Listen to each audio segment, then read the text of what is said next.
നാളെ ഒരു കല്യാണത്തിന് പോകണമെങ്കിൽ അതിന്റെ തലേ ദിവസം തന്നെ വന്നിട്ട് പിയേഴ്സിങ് ചെയ്യണവരുണ്ട്. മൂക്കൂത്താനും കാതുകുത്താനും വരുന്നവരുണ്ട്.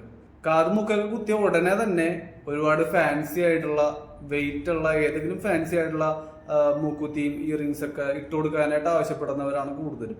അല്ലെങ്കിൽ അവർ തന്നെ ഏതെങ്കിലും കടയിൽ നിന്നൊക്കെ മേടിച്ചിട്ട് വരും, ഏതെങ്കിലും ലോക്കൽ മെറ്റീരിയൽ ഇയറിങ്സും കാര്യങ്ങളൊക്കെ. അല്ലാന്നുണ്ടെങ്കിൽ നമ്മുടെ അടുത്ത് ആവശ്യപ്പെടും, ഭയങ്കര ഫാൻസി ആയിട്ടുള്ളത് തന്നെ ഇപ്പിട്ട് തന്നെ എന്ന് പറയും. പക്ഷെ നമ്മൾ അന്നേരം പറഞ്ഞു കൊടുക്കും. ഇപ്പൊ പിയേഴ്സിങ് ഫ്രഷ് ആയിട്ട് ചെയ്ത ഉടനെ തന്നെ വെയിറ്റ് ഉള്ള ഫാൻസി ആയിട്ടുള്ള ഒരുപാട് സ്റ്റോൺസ് ഒക്കെ വരുന്ന ടൈപ്പ് അങ്ങനെയുള്ള സാധനങ്ങളൊക്കെ ഇട്ടിട്ടുണ്ടെങ്കിൽ മര്യാദക്ക് ഹീലാവില്ല. നോർമൽ സ്റ്റഡ് വെയിറ്റ് കുറവുള്ള സർജിക്കൽ സ്റ്റീൽ മെറ്റീരിയൽ അല്ലെങ്കിൽ ടൈറ്റാനിയം മെറ്റീരിയൽ ഒക്കെ ഇട്ടിട്ട് അതൊന്ന് ഹീലായതിനു ശേഷം നിങ്ങൾ എന്ത് വേണമെങ്കിലും ഉപയോഗിച്ചോ എന്ന് പറയും.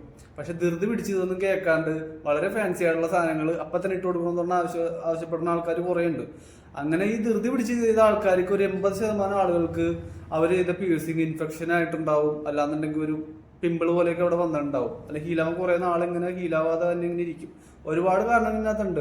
നമുക്ക് മര്യാദക്ക് കെയർ ചെയ്യാൻ പറ്റില്ല, അത് ഒന്നാമത്തെ കാര്യം. രണ്ടാമത്തെ കാര്യം എന്നുണ്ടെങ്കിൽ അതിൽ കൂടി ഓക്സിജൻ പാസ്സാവില്ല. കാരണം വെയിറ്റ് കൂടുന്തോറും ഏതെങ്കിലും ഒരു സൈഡ് അടഞ്ഞിരിക്കും ഫുൾ ടൈം. അങ്ങനെ അടഞ്ഞിരുന്നിട്ടുണ്ടെങ്കിലാണ് ഈ പീസിങ് ഹീലാവാതെ വരുന്നത്. കാറ്റ് കയറാനായിട്ടുള്ളൊരു ഗ്യാപ്പ് വേണം.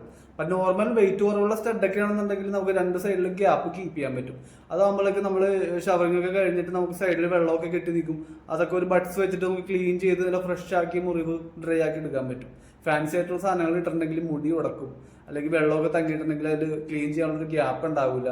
ആ വെയിറ്റ് കൂടുതലുള്ള കൊണ്ടിട്ട് അതും പിയേഴ്സിങ്ങിന് സ്ട്രെച്ച് ചെയ്തുകൊണ്ടിരിക്കും. അങ്ങനെ ഒരുപാട് കാരണങ്ങൾ കൊണ്ടിട്ട് പിയേഴ്സിങ് ഇൻഫെക്ഷൻ ആവും, ഉണങ്ങാതെ വരും, പിമ്പിൾസ് വരും. ആരോട് പറയാം, ആരും കേൾക്കാൻ. ഈ ഇടയിൽ ഞാൻ കുറെ പരസ്യങ്ങളൊക്കെ കണ്ടു ഇൻസ്റ്റാഗ്രാമിൽ. നിങ്ങൾക്ക് വേണ്ട പീസിങ് നിങ്ങൾക്ക് ഇഷ്ടമുള്ള ഫാൻസി ആയിട്ടുള്ള സാധനങ്ങളൊക്കെ അപ്പം തന്നെ ഇട്ട് തരും. നിങ്ങൾ നോർമൽ സ്റ്റഡൊക്കെ ഇട്ട് അത് ഹീലാക്കാൻ നിൽക്കണ്ട, ചെയ്ത ഉടനെ തന്നെ ഇട്ട് തരും എന്ന് പറഞ്ഞു. അവർക്ക് എന്ത് നോക്കാനാണ്, അവർക്കൊരു ബിസിനസ് നടന്നു. പക്ഷെ ആൾക്കാർക്ക് ഇല്ലാത്ത അറിവ് പറഞ്ഞു കൊടുക്കാനായിട്ട് ആരും ശ്രമിക്കുന്നില്ല. അതിന് ഞാൻ മാത്രം ശ്രമിക്കുന്നുള്ളൂ, പാവം.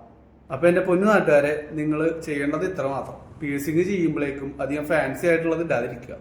നോർമലി സർജിക്കൽ സ്റ്റീൽ അല്ലെങ്കിൽ ടൈറ്റാനിയം മെറ്റീരിയൽ സ്റ്റഡൊക്കെ ഇട്ട് അതൊന്ന് ഹീലായതിനു ശേഷം ഫാൻസി ആയിട്ടുള്ളതോ കുടയോ കുടച്ചക്രോ എന്ത് വേണമെങ്കിലും നിങ്ങൾ ഉപയോഗിച്ചോ.